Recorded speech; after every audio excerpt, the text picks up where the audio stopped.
Hey guys, this is Sports with Dylan. We have had another blockbuster trade. Jakob Chychrun, the Coyotes defenseman who has been in many trade rumors for a couple months now, has been traded to the Ottawa Senators.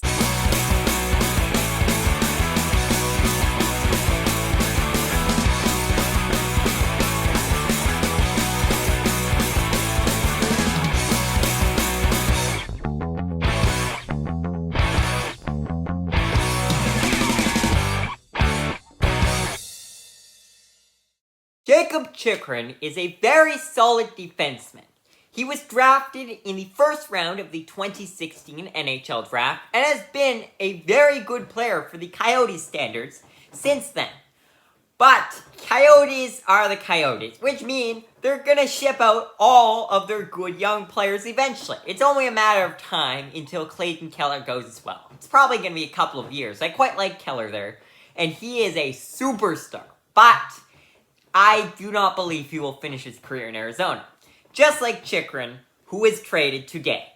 The Ottawa Senators have a fine defense, with Jake Sanderson developing and Thomas Chabot being quite a solid defenseman, but they decided they would add something more to this team that in a year's time should be contending for the playoffs, and maybe, just maybe, they can even make a playoff push this year. In return, the Arizona Coyotes got a 2023 first-round pick, a 2024 second-round pick, and a 2026 second-round pick. If you ask me, that is a solid return. Take note, Tampa Bay, who traded so much more for Tanner Jeannot. Again, Tanner Jeannot, who has done nothing in the NHL. Meanwhile, Jakob Chychrun, who is a solid player, is being traded for a first-round pick and a couple of second-rounders. I think this is a solid deal all around.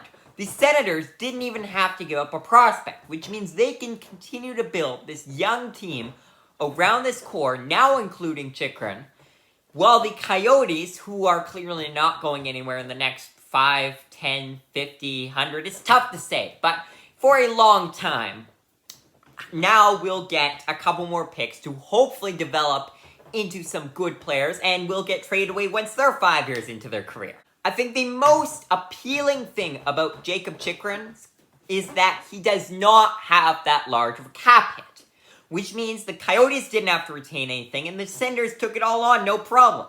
So that is good for both teams, but especially the Senators, because they can now afford to even go for another player, although not of Chychrun's caliber. They can still add one more piece of depth, probably this offseason, and then that should fully complete this Ottawa Senators team.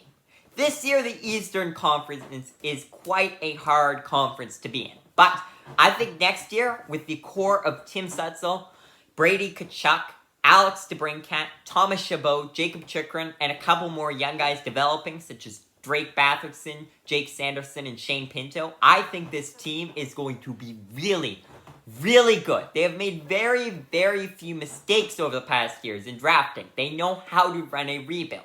And they have done it right, because they now have quite a few high-caliber players on their roster, and players that are still continuing to catch up to their primes. The one mistake that the Ottawa Senators have made was trading away Filip Gustavsson in the Cam Talbot trade. At the time, it seemed like nothing. What was Gustavsson going to do? Maybe serve as a fine backup to Fleury? Meanwhile, the Senators get a real solid goalie. But now, Cam Talbot is a fine goalie. He's been injured a bit this season, and he hasn't played amazing. He's been fine. He's been around starting caliber, maybe a bit closer to a backup. But Filip Gustavsson has absolutely broken out into a superstar goalie. He is going to be great for the Wild once Fleury eventually retires, which means that the Senators should be regretting trading him away. And I was surprised of that at the time, because he's a young goalie who seemed to be developing. But now it looks even worse on them. But besides that, the Senators have quite a good all-around team and quite good management for building up this way. So I've got to applaud them for that. Another blockbuster deal was made this morning with Jonathan Quick from the Los Angeles Kings, their longtime goalie, helped them win multiple Stanley Cups, being traded to the Columbus Blue Jackets in exchange for Joonas Krispolo and Vladislav Gavrikov. Probably should have said it the other way around, because Jonathan Quick was just a side piece in the trade. The Kings now acquired a new number 2 defenseman to go along with Drew Doughty, which would be great for them because their defense has been mediocre at best this year. They have Sean Durzi, who's developing, but aside from that, everyone else is older and no one's performed that great. But now, with Vladislav Gavrikov, this defense should be far better. But even worse for the Kings this year was the goaltending.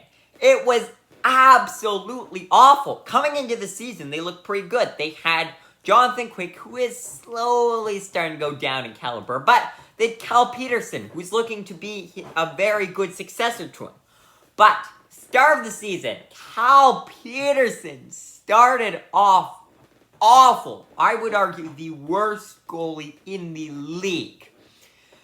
Jonathan Quick was not much better. So eventually, Cal Peterson got waived, and they brought up Phoenix Copley from the minors.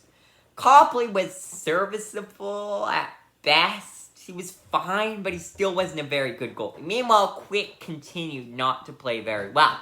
So now they said, hey, Jonathan Quick, we know you've been great for us, but you've got to go. You carry too much of a cap hit, and you suck right now. Meanwhile, they got in slightly above average.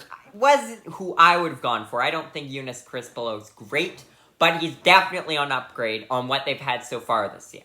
Both goalies are pending free agents, which means if they don't work out, then they can always go into free agency. And it honestly would not shock me if Jonathan Quick retires. A first-round pick in 2023 and a third-round pick in 2024 were also given to the Blue Jackets for Vladislav Gavrikov and Joonas Krispolo. Which means that they will now be able to build up their roster that is clearly rebuilding and get some new young guys in there, and hopefully in a couple of years they can come back up to standard. Another trade that took place today was Shane Godesbeer, and I'm sorry if I pronounced that wrong, from the Arizona Coyotes, was traded to the Carolina Hurricanes for a third-round pick. This, I do not have that much to say about. As I mentioned, Coyotes are constantly rebuilding, and Godesbeer is a bit older, which means that it just made all the sense in the world to ship him out. He wasn't worth that much, hence why they got a third-round pick in the return. Who knows, maybe he'll be a superstar. Most likely, he'll never even make the NHL. We'll see. But the Hurricanes get a solid second-line defenseman for their team, which should be contending for the Stanley Cup this year. So all around, I quite like this deal. The last trade I'm going to talk about today, I got a notification for while I was filming the intro of this video, which was a couple minutes ago for you guys. Michael Granlund, the Predators player who has been quite good for them after they traded for him, has been traded to the Pittsburgh Penguins in exchange for a second-round pick. It is undisclosed what year that is. This trade surprises me quite a bit. Not from the Predators' point of view, because they clearly have seen that they are not going to contend this year. Which means that they have started to ship out some of their cheaper players. They shipped out Matthias Alcom. They shipped out Nino Andrita. So they clearly see that they're not going to go into the playoffs this year, likely at all. Which means that it makes sense for them to get some more picks and develop, hopefully keep some of the older guys to mentor the young core, but develop this core, sort of like what the Winnipeg Jets did, so that in a couple of years they'll be back in the playoffs. But from the Penguins' point of view, what exactly are they trying to accomplish here? Because, as I mentioned earlier in this video, the Eastern Conference is tough this year. And the Penguins seem to be past their prime. Obviously, Malkin and Crosby are past their prime. And Letang. The rest of the team is fine, but they really don't have the core that some teams do. Which means they're not performing this year the same way. And they have a tough division to compete with. But now they've just traded a second-round pick who had the potential to become another solid player for the Penguins. But instead, they're getting Michael Granlund, an older player from the Predators. which is a bit surprising, because as I don't think there's anyone the Penguins can trade for at this point and make the playoffs. It's nothing against the Penguins. I think they're still quite a solid team, but when you look at the other teams they're competing with, let's face it, there's no way they're getting into the top 3 in their division with Carolina, New Jersey, who has been on fire this year, and the New York Rangers. And then in the other division, you've obviously got Boston, Tampa, and Toronto all making the playoffs. After that, it's tough to say, but I'm not even sure if the Penguins are the 4th best team in the division, with the New York Islanders trading for Bo Horvat, although it's pretty close between those two teams. But in the other division, you've got the Florida Panthers, the Detroit Red Wings, and the Ottawa Senators, who just finished trading for Chychrun. And the Buffalo Sabres, who I almost didn't mention there, but who have been surprisingly good this year as well. I don't think most of those teams will make the playoffs, obviously, but I can see all of them coming up above the Penguins, just because their young core is building up. I'm not sure about the Sabres down the stretch, we'll see, but the rest of the teams, I am fairly confident that they will make a playoff push by the end of the season, even if it doesn't result in a playoff spot. So, this trade puzzles me a bit from the Penguins' point of view. But, who knows, maybe the Penguins can pick up the pace, and this will be amazing for them. But, for now, thanks for watching.